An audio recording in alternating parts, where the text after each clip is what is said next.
And there is a lot happening in the country right now. Good to see our good friend Bob Vanderplatz. Brother, how are you? I'm very blessed. Good to be here. So let's start. You got three things that you wanted to address with our audience this week. Let's start with the conclusion of the DNC and the formal unveiling of Kamala Harris who has won as many Democratic primaries as you and I have. She has won as many Democratic delegates as you and I have, and right now she's at least a coin flip to be the next president of the United States.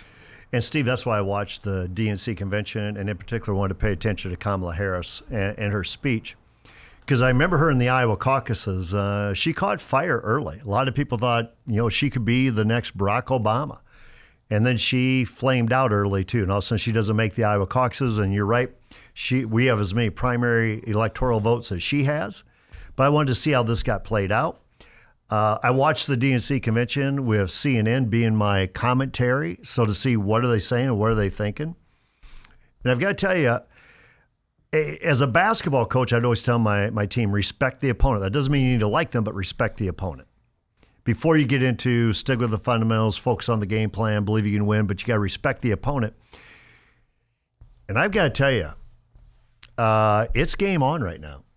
And for us who are supporting Trump or those who are supporting the Republican Party and the candidates, the House, the Senate, it is game on. These guys are unified. There's a lot of energy. When I watched Kamala Harris give her 43-minute address, in my mind, I was saying they're going to play this like this is the best speech given since Barack Obama 08. Mm-hmm. And barely after I thought that, Jake Tapper and Dana Bash were saying this is the best speech since Barack Obama 08. It was almost like I got chills up my spine again, right?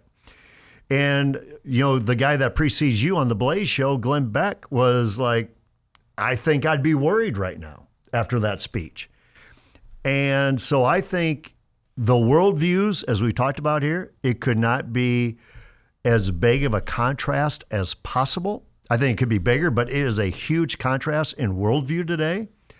But boy, they are polishing up something that I'm not sure America knows what they're going to get when they vote for that. But I'd be very concerned right now, as I know they all are, as they just talked about all hands on deck with Trump right now. Well, she can execute their talking points. Joe Biden could not do that from the start. I mean, they just needed Joe Biden at some point in the first 15 minutes to call Donald Trump an insurrectionist and convicted felon with some certainty, so they could turn that into a 30-second ad and run that on repeat. And he couldn't do that. In fact, it was like an hour. I remember I marked the time following the debate. It was like 45 minutes, an hour into the debate before Joe Biden even could get to the basic Democrat talking point. So she can at least execute the game plan, and then their ability to craft narratives with all of the cultural resources they bring to bear take over from there, which is why there has to be a debate. The odds we will lose to her if there's not a debate go up significantly. So I don't know what that number is, but whatever number you think it is right now, they go up significantly because it's probably our only opportunity to get her at least somewhat off of script is in that setting. And you do not want her just to have one debate. You want her to have 2 debates, 3 debates, as many debates as you can have with her have. Hopefully they give at least Trump 3 chances here, but they need to at least have the September 10 debate. I agree with you. So that's where things are at on the opponent's side. The life issue, we talked a ton about this on this show all of last week, and the risk of leaving a certain percentage of these voters at home that you will need later on, okay?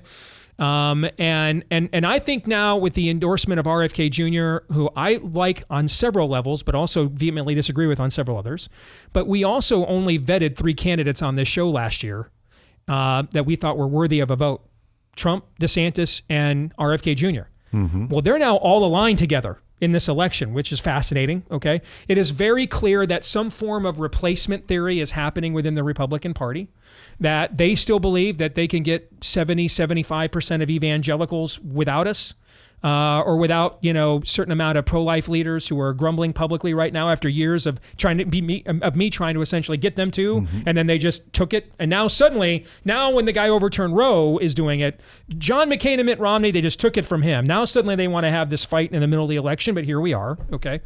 It's very clear that they believe they'll still get just 70 or 75% of those people without caring what Lila Rose or Ralph Reed or Tony Perkins think. And then you're going to be replaced basically, by the 4 to 5% of the electorate that of points they think RFK is going to bring them in these battleground states.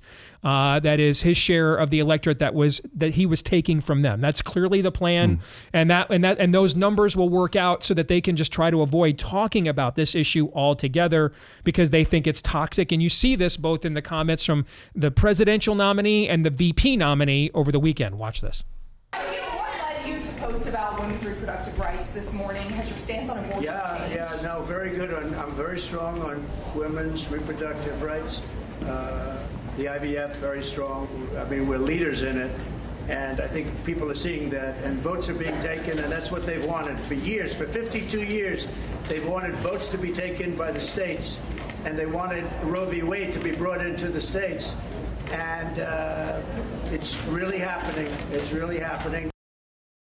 Democrats made the case this week and beyond this week that Donald Trump, if elected, will impose a federal ban on abortion if he wins. Now, Donald Trump says he won't, but can you commit, Senator, sitting right here with me today, that if you and Donald Trump are elected, that you will not impose a federal ban on abortion? I can absolutely commit that, Kristen, and Donald Trump has been as clear about that as possible. I think it's important to step back and say, what has Donald Trump actually said on the abortion question, and how is it different from what Kamala Harris and the Democrats have said? Donald Trump wants to end this culture war over this particular topic. If California wants to have a different abortion policy from Ohio, then Ohio has to respect California, and California has to respect Ohio. Okay, what do you think? Well, this is concerning. It's because when I take a look at the DNC convention, what that was, I mean, we talked about it last week, having trailers outside to perform abortions for 2 days, to do vasectomies for a whole day. It was all about rallying their base. When you watch Kamala Harris and her speech, it was rallying the base, making the border issue her issue and placing the border failure on Donald Trump. You just saw the game plan being almost played out. I'm energizing my base and I'm trying to reach out to those independents. When you see the former president, and I'm thrilled that he overturned or appointed the justices that led to the overturn of Roe v. Wade, but now coming out and doubling down, I'll be the best president ever for women's reproductive rights. That just squashes the enthusiasm of the base. And then J.D. Vance, who's a very effective spokesperson for the former president, basically saying he will not, or he will veto any, ban on abortion whatsoever, that President Trump will veto any of that. Again, you tamping that down. And this is going to be a base turnout election. That little sliver in the middle, that is a small sliver that you're trying to win over. Who's going to have the enthusiasm for that base? And so what I'm saying is that why not just come out and say, I will be a president that always stands for the culture of life. You don't have to go deeper than that. But America's always been about a culture of life. We've been advising that. But right now, Steve, you talk about your phone blowing up a lot. My phone blew up over the weekend on our national signal thread about what do we do with this? Because they see the same numbers you just pointed out. We can win without them. And there's some leaders now going, well, let them win without us. And I'm like, there is so much at stake. At stake. I think there's going to need to be, first of all, Trump is never committed to any long-term message. Just acknowledge that. Yep. Okay. But number two, I think there's going to need to be data that shows that the theory that RFK's base will replace the disgruntled pro-lifers is what will be required, barring an act of God, for him to articulate the message that you just said between now and the election. I think there clearly is a replacement theory occurring here, that whatever few points of these people that that we're not going to get, we'll just replace them with RFK's voters. But in this close of an election, I agree with that. The RFK voters.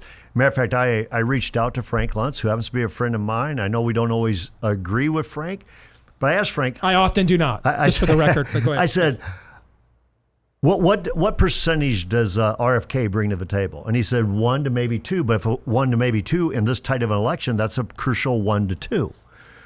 Well, if the pro-life community brings 3 to 5, that's a crucial 3 to 5 as well. Mm-hmm. So therefore, you can't have them cancel each other out. And so my thing is, yes, you need to weigh the RFK voter, but why not double down on being the president who stood for the culture of life, appointed 3 Supreme Court justices, led the overturn of Roe v. Wade. Yes, it gets decided in the states, but it's also the people's elected representatives, which means the federal government still has a role in the abortion debate. I think that with the RFK thing and the way it's been messaged, and I mentioned this before you came on, but I think this confirms the analogy I laid out here a few weeks ago, that this election is 1990s New York City versus 2024 San Francisco, Minneapolis, and London. That's essentially what we're going to have an election about, okay? A city that's liberal by American standards, but is still, or by biblical standards, but is still pro-America. Christianity is not targeted for extinction, but it's not a dominant belief system in the community either, okay? But are we going to roll the clock back to 1997? And I would argue that America, by almost any standard, was superior in 1997 to what it is now. Okay, but I think, but that's essentially what the election now is. Do you want to roll the clock back to 1997? Okay, or not? That's essentially what the election is now. And that's why when I took a look at your tweet, Steve, and so that's my third one. Number one being Kamala and the DNC convention. Number two being Trump and J.D. Vance and the whole reproductive rights argument in this election. Real quick, is it possible to listen? That we're dealing with Trump. He doesn't mind lying. Sure. Is it possible dude's just lying about all this, and then we'll just do whatever the hell he wants if he gets elected? Yes, but he will, because I've always said he's a transactional leader. Correct. If the pro-life community delivers for him, he will deliver for the pro-life community as president. Because you do well by me, I do well by you. If you don't show up for me, I won't show up for you. That's always been the way he is. And that's why when you brought up the tweet there about New York City, I thought, of course you'd like to go back to New York City during that time. At least you had law and order. You could raise a family. You could visit. You could take in a Broadway show. You didn't have to agree with all the values, but at least New York City was a good place to visit or to live at that point. That's the same way I see this with Trump. I know, and you said this in your tweet, if Kamala Harris is elected, if Harris and Walz are elected, she will allow for abortion up to the time of birth, maybe after birth, in any pregnancy for whatever reason, and the taxpayers pay for it, and the parents don't have to give consent for it. We can do that. I can take your kids away if you don't believe in the gender-affirming care that they seek. I know she'll do that. So therefore, the President Trump, I believe he has shown that, you know what, I will work with you on your issue if you show you can deliver for me. And that's why I think that's a very big issue, especially when I see all the euphoria happening in Chicago this past week. And the big reason they're so excited, if we're just transparent, is because Biden's not at the top of the ticket. Now they believe they have a shot to defeat Trump. It's not even really about Kamala right now. It's about we think we have a shot to defeat Trump. And I think we need to take a look at it. Your base, your audience, my base, we have to look at the long view here. And I'm telling you what, I do not want to risk a Kamala Harris and Governor Walz presidency and say, you know what, but at least I sent Trump a message. That would be a risky bet in my opinion.